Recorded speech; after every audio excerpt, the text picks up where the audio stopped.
Hello everyone and welcome to Season 9 of 5 Parsecs from Home, where we are going to be doing an old school military campaign with Ranger Squad Delta. These guys are going to be a mercenary unit. We're going to be sending them from planet to planet, fighting in various wars and generally kicking ass, taking names, being awesome, and blah, blah, blah, blah, blah, blah, blah. First up, because I know it's going to be asked, these models are from an Etsy store called Beneath Your Toes.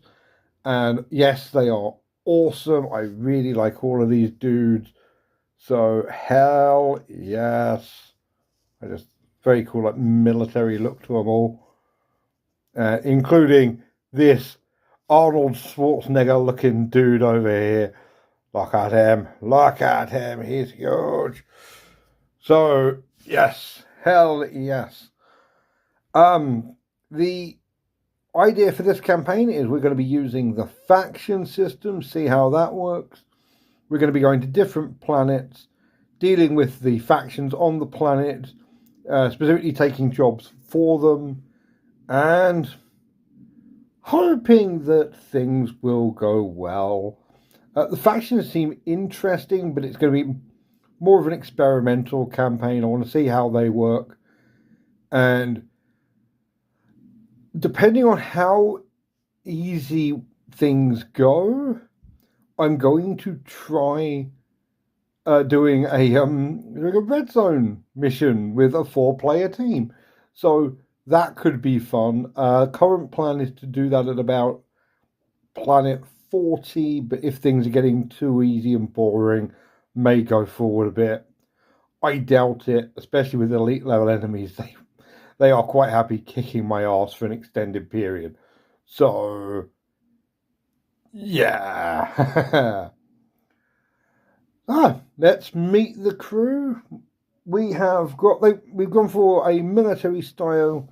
A lot like the Arcadia, they have ranks. Unlike the Arcadia, because these guys are a military organization, they're a mercenary organization. I'm going to see about swapping their ranks around occasionally, just like moving stuff up, just giving them whatever sounds cool. They're not proper military, so yeah, basically just doing a whole kind of like mall ninja, like cosplaying as soldiers thing.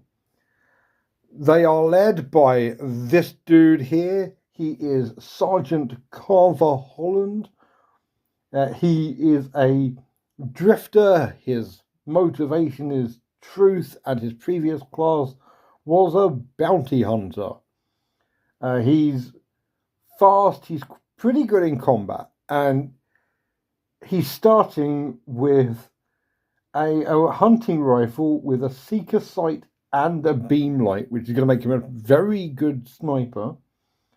He's also got a scrap pistol and a booster arm in case I ever remember to use grenades. I doubt it, but yeah, we'll see. Next up, we have this lady, She is Corporal Yulia Antonenko. She is the team Scion. She was also a drifter. Her motivation is survival, and she's a scientist, which makes her tough and smart to start off with. She's got a hand laser and a boarding saber, so she's fairly melee focused because she has to be. She's a Scion. She also has 2 really cool complementary powers. She's starting with Shock and Rejuvenate. So, on her turn, when she activates, she can either remove a stun marker from a friendly target, or she can put a stun marker on an enemy target. So if we having to deal with someone who's like really tough, we can just try and use her to like knock them out rather than actually killing them, which is pretty cool. It also means she can make like snipers and people with like big heavy weapons duck behind cover. So it's really like she is going to be incredibly useful. I'm excited to play with it, and I'm excited to remember both of her powers because I think Ohm had shock, but I never remembered it. So yeah, the fact they're complementary means I might actually remember both. Next up, over here we have Specialist Amy Tampuli. She is the team's technician. She's from an alien culture. Her motivation is technology, and she's a technician, which means she's starting at Savvy +2. She currently has a shotgun and a blade, which you'll notice is not very good, but it's okay. We can deal with that. Savvy +2 is great. It's genuinely brilliant. So I'm very much looking forward to playing with that, especially in early missions. And lastly, we have this brick here. He is Specialist Grant Richter. He is from a frontier gang. His motivation is romance, and he is a scoundrel. He's starting with a blast rifle and a blast pistol with a laser sight. So he is all about blowing stuff up. He's fast, he's got a decent combat skill, and just, I'm very excited to see where this dude goes. I'm very excited to see where the team goes. The current plan for advancing these guys, because normally I just whack up toughness, then combat, and then, try and get my speed up there, is I want to specialize slightly more this time. So, as an example, Tampuli is going to be the tech specialist, so I'm going to get her savvy up. It also means that when I'm going to want her on the team because she'll be the one who'll notice ambushes and stuff. Carver is going to be an all-roundy dude. Richter is going to be all about the fighting, and Yulia I'm going to tech up as the team medic with a lot of speed, a bit of savvy, and I'm going to see about actually buying her doctor training pretty early on. Very interesting. If it works, it's going to be very cool. What will almost certainly end up happening, because we've got 50 turns to play with, is they'll all get maxed out on everything. But for now, cool. We have 16 XP to play with. So what I've done is I've given Holland and Tampuli an extra point of combat each, just so they are actually not dreadful in a fight to start with. Also means that everyone apart from Antonenko is starting at combat +1, which absolutely helps. Their ship is, they've just called it the APC. It's a strange alien vessel, which means it's rubbish. It's got 25 hit points. They've got a sector permit, which is quite good for getting jobs. And they only have 16 credits worth of debt, which is pretty cool. They've only got 4 credits in their stash right now. But if they do a bunch of jobs, it should be fine. Now, I'm moving on to the world. The world is going to involve a lot of sentences. If this is your first campaign, these are references to older campaigns.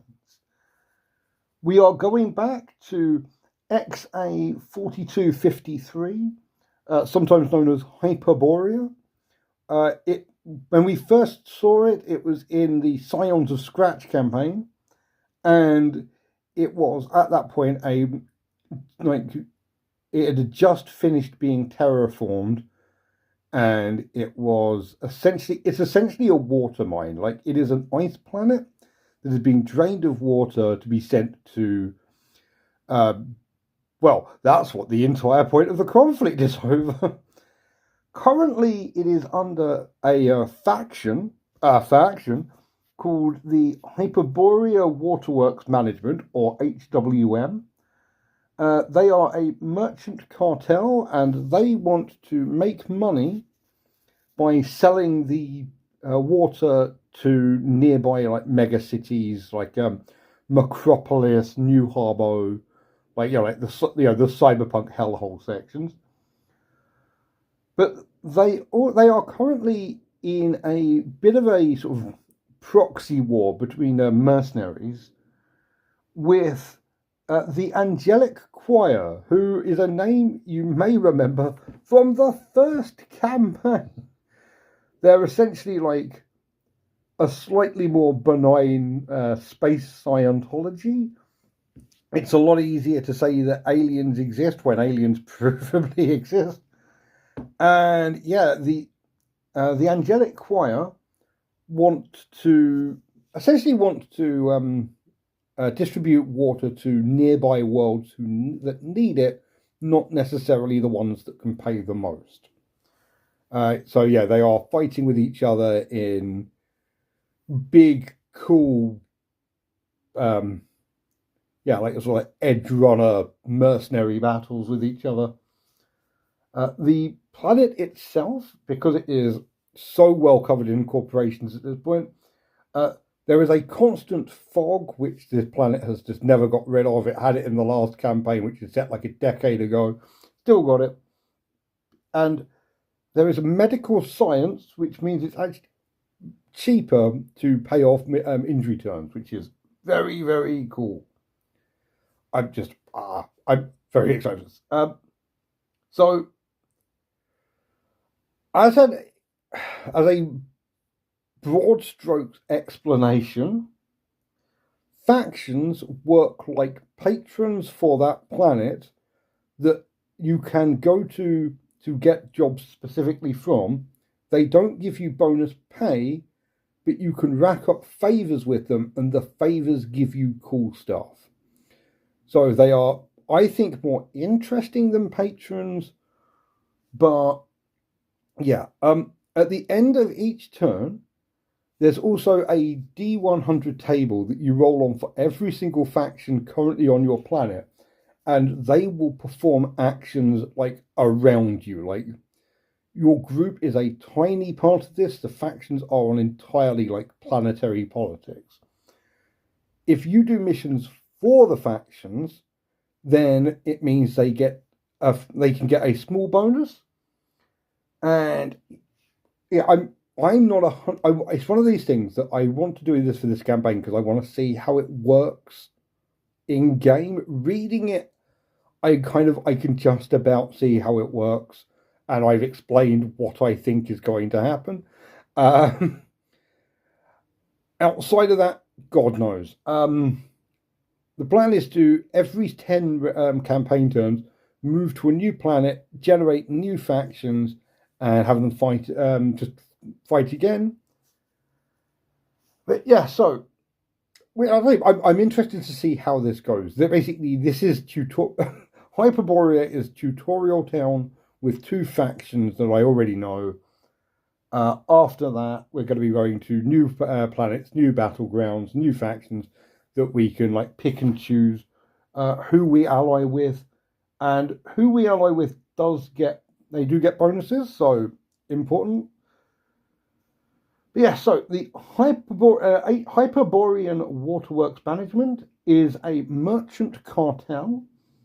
They have an influence of 3 and a power of 3, which means that they are, from what I understand, influence is the chance they will give you missions. Power is how well they will be able to like pay off debts. I think I have to read it again, and it will. I learn by doing. This is the group that I think has brought in the most mercenaries. So, on the first planet, you pick one of them to start with a loyalty of 1, which is what I have done. Everyone else gets loyalty of 0. You've got to do missions to build loyalty. Loyalty is the currency you spend to get perks from that faction. The second faction, the one they're fighting against, is the Angelic Choir. They are a religious movement. Their influence is 5. They always have jobs, but their power is 2, so they're not quite as good at paying out. Their loyalty is currently 0, But depending on how it goes, I guess we'll see if we break our mercenary code and go for the people who are probably slightly more deserving. At the moment, we are the bad guys in this scenario. Like, we are taking water from people who need it and sending it to the corporations who can afford it. And yeah, that's the setup for this campaign. Okay, every 10 turns, we will just go to another planet. If there's an invasion, I may extend turns and just do it on the 10 numbers, like 10, 20, 30. But yeah, we'll see how things go, and especially with at some point we are going to red zones just because that'll make it even more dangerous, which will be fun. And yeah, hell yeah. I have no idea where this is going to go. I'm very excited. Even more rolling at the end for the factions and seeing what they do to each other. So cool. In the meantime, I will hopefully see you later. See you actually in the campaign. Remember, if you haven't, to subscribe and get your notifications. And yeah, I'll hopefully see you tomorrow with the first actual fight. And in the meantime, as always, thank you so much for watching and have a great night. Bye.